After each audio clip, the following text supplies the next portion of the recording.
This is a genuine question. Am I the only person who looks over a lineup of new fantasy novels, games, movies, or shows and thinks, I've seen every single part of this 100 times before?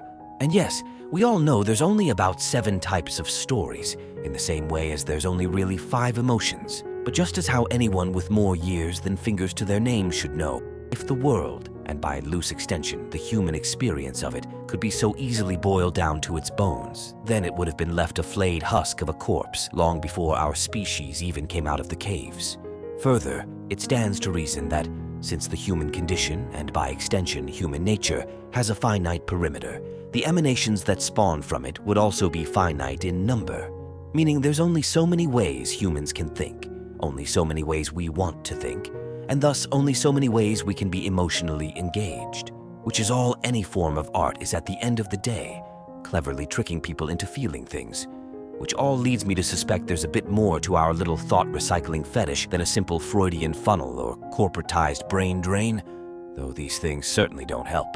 It seems to me that, as of the last 10 to 20 years, our stories seem to all be increasingly drawing more and more from the same handful of thematic wells, the biggest molds for which, in my view, are Grimdark, which takes after Warhammer, Lord of the Rings style high fantasy, Game of Thrones-inspired grey fantasy, the lurid Alice in Wonderland, the quirky Cosmere style, and the Deus Ex Gods Among Men types. I've made several videos unpacking just what I mean by those concepts and how I think they all mesh together. And of course, there's entire spectrums and genres that exist within each of these conceptual realms as well, some of which have seen considerably more growth and expansion than others. But on the whole, has anyone noticed that our fantasies all seem to be hanging off of the same parental tree? Well, I have, and it was this thought which first inspired my whole idea for the fictional Omniverse, links to which you can find down below if you're interested. Essentially, I noticed that certain themes and ideas were starting to become ubiquitous, from their magic systems to their cosmologies to their political commentaries. Now, my question is whether this is just a product of a decaying culture with a dwindling supply of iconographic touchstones, or is it a much larger problem seated in the aforementioned finite quality of stories themselves and the constricting nature of culture in general? In essence, have we depleted our culture's epistemological well? Or have we, through the rapid onset and proliferation of digital media, begun to plunder the very lowest bedrock layers of what fiction itself has to offer? Well, to get the most obvious answer out of the way, both is in fact an option.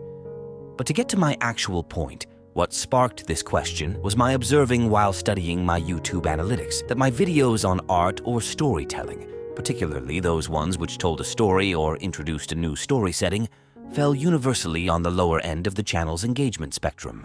And this got me thinking about just how prolific indie art is nowadays. What with social media content sites like YouTube and Amazon self-publishing services allowing any old schizo with a keyboard to publish their crimes against information for all the world to see.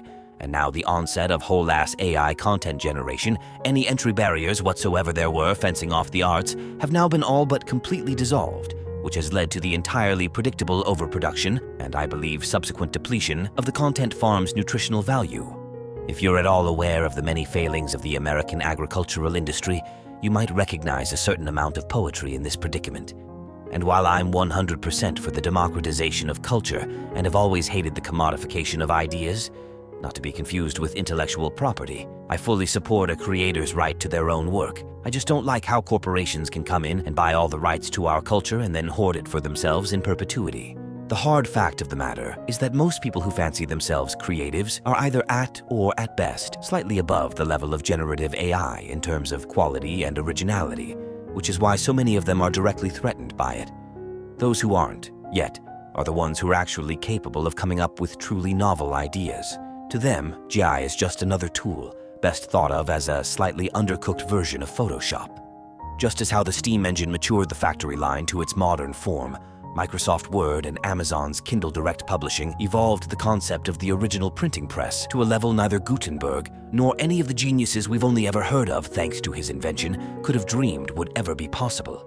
But just like any other form of technology, from automated assembly lines to computer programs to automatic weaponry, these new models are ultimately a force multiplier, meaning they amplify what's already there. They don't add or construct anything wholly new to the equation. The reason why this is, and why they'll never do so, is because, like a rock or a weather pattern, a machine has no needs or desires. It doesn't need to eat, sleep, hide from predators, poop, or procreate. Consequently, it has no body, no feelings, no sense of self, no independent agency, and no problems for which any of the above would be required to solve. The reason humans can think is because our survival depends on our ability to derive solutions to novel problems. For this, we require the ability to think abstractly, to pull out the similar elements from similar problems we've encountered before to construct a new arrangement of their solutions into a novel pattern. For example, if I'm under attack by a mounted archer and I've never seen cavalry before, I can derive a reasonable plan of action based on my understanding of a man, a horse, and a bow. By recognizing these things as being at once separate and whole, I can see both their potential and their limits without having to experience actual combat with one. Likewise, if someone charges at me with a strange weapon, something like the ninja's Kusari Kama, if I'm familiar with the concept of a blade, a stick, a cord, weight, and momentum, which I am, it shouldn't take me more than a few seconds to work out the new weapon's potential, and so to derive an effective counter-strategy. The point I'm meandering towards with this being that artificial intelligence is named so because it mimics the power of abstract thought, but what makes it separate is that it can only use this power if and when prompted to do so by an outside force, and as such, it is still the sword, not the wielder. Now, to bring this crazy train back on track, my question in a nutshell is this. Assuming I'm correct in my assessment, are we starting to exhaust the potentiality of fiction in general? Or have we merely wrung the full glut of it from our cultural reservoir? Or, to bring this back around to the omniverse theory I mentioned at the start, have we explored the entirety of the fictional pantheater?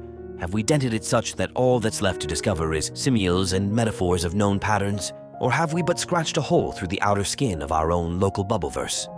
I don't know, but I suppose a more down-to-earth example would be the Library of Babel, a website that, through a cleverly simple algorithm, generates on command every possible 3200-digit combination of English alphanumeric characters. The problem is that, much like a search engine, the results of the Babel library only exist once you seek them out. But if we were to somehow run the algorithm in reverse, and if we applied a couple of language and grammar filters to remove all the nonsensical junk results, then would we still have need to write anything, since everything that ever could be written, at least in English, would already have been written? Or would we simply develop another language with new and alien concepts using the leftover junk from before? Or perhaps we could have an AI do it. After all, they're already proving to be better at spotting abstract connections than humans are given similar levels of data. But I'm getting far away from myself again. I'll be completely honest, I probably didn't need half so many words to pose this point of conjectured psychobabble. So rather than take up any more of the cosmic palette with my inane ramblings, I think I'm going to end this one right here and let you do with it what you will. Let me know your thoughts down below, and of course be sure to like and subscribe. Hit the sub plus button, as YouTube wants us to call it now, for early access to all future videos. And with that, as always, stay safe, stay sane, and remember, you can never think too much. You can only think badly. Peace be upon you.